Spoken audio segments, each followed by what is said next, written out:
There's a kind of ending that looks from the outside like winning. The thing you lost came back. The person you thought you'd lost is standing in front of you again. And you should feel relief. You should feel something whole, something you waited a very long time for. But that wholeness doesn't come. What comes instead is quieter, a feeling you can't quite name, like returning to a place you remember and finding every corner just slightly different from what you kept in your mind. You can't point to what changed, but you know, that place is no longer the one you remembered. Menelaus won the Trojan War. Helen came back. Then he stood there, looking at the woman he spent 10 years bringing home. And what was he actually thinking? Let me start with the story. Menelaus was king of Sparta. He wasn't the brightest figure in the Iliad. Not Achilles, not Odysseus, not Hector. He was the man the entire war was started for, but the glory landed on everyone else. Helen was his wife, the most beautiful woman in the Greek world.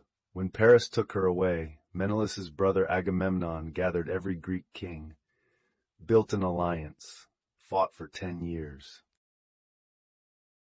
The war was called a matter of honor, Greek dignity, a broken sacred bond between host and guest. But beneath all those reasons, for Menelaus there was something more personal. He wanted his wife back. 10 years later, Troy fell. Helen stood before him. Homer writes this moment in the Iliad. Menelaus raised his sword. Then he lowered it. Ancient writers interpreted that lowering in different ways. Some said he was conquered by her beauty. Some said he remembered loving her. Some said it was divine will. But I'm not interested in why he put the sword down. I want to ask, after he put it down, how did he look at her? You need to understand first what Menelaus actually lost. Not just a woman. What he lost was whatever he believed existed between them, the thing he called my wife, the person who was still in his palace before she wasn't. Then that person left, not stolen exactly. Ancient sources disagree. Some say Paris abducted her. Some say she chose to go.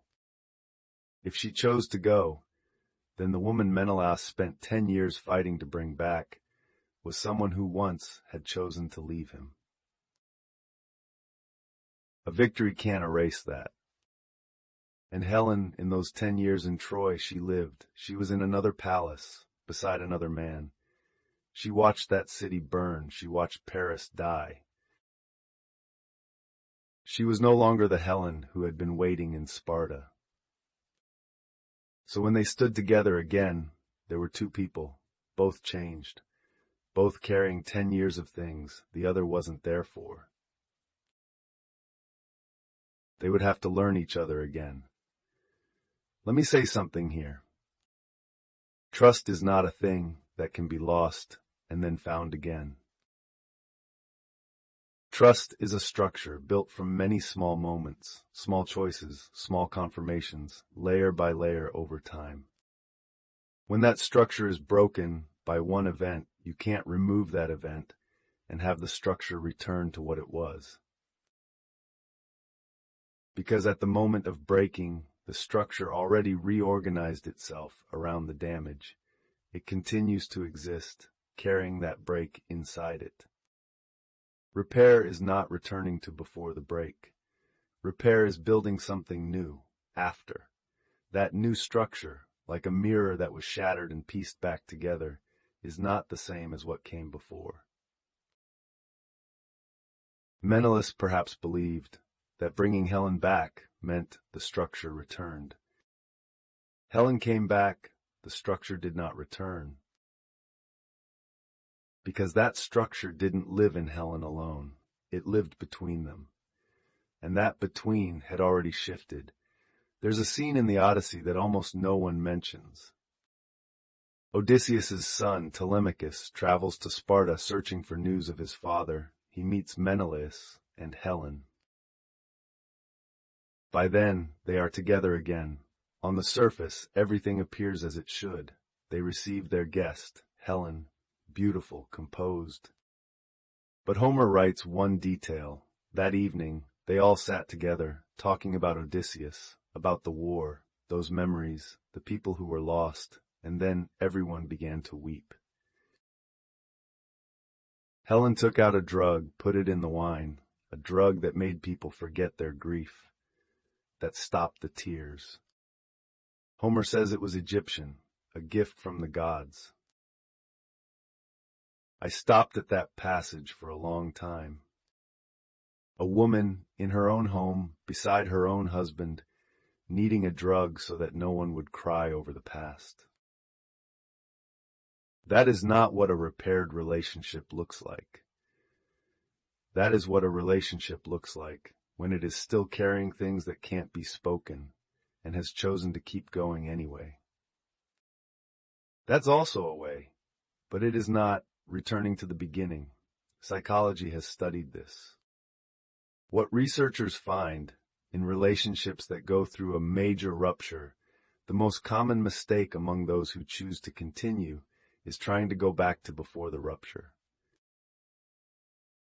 They believe repair means filling in the crack, making everything look like it never happened. But that doesn't work, because the rupture has already become part of the relationship. You can't remove it, you can only carry it and move forward.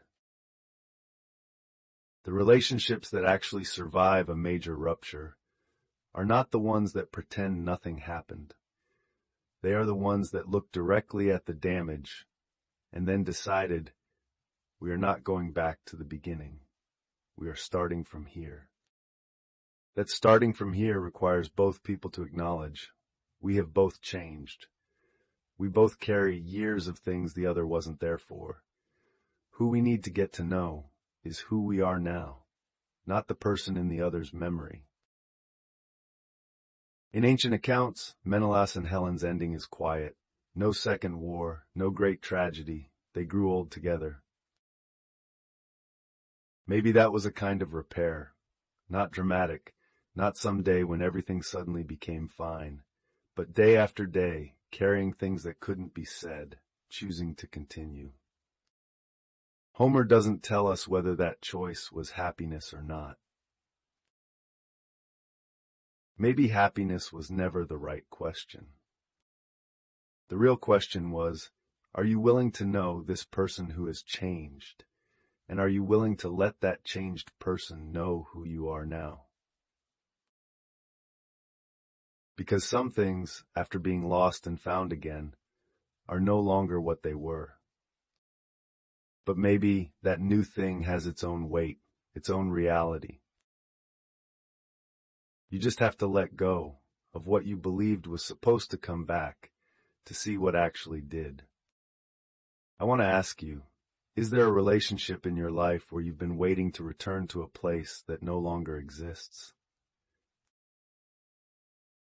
If there is, can the continuing begin from here, not going back, starting again? Because the world is never quite what you think it is.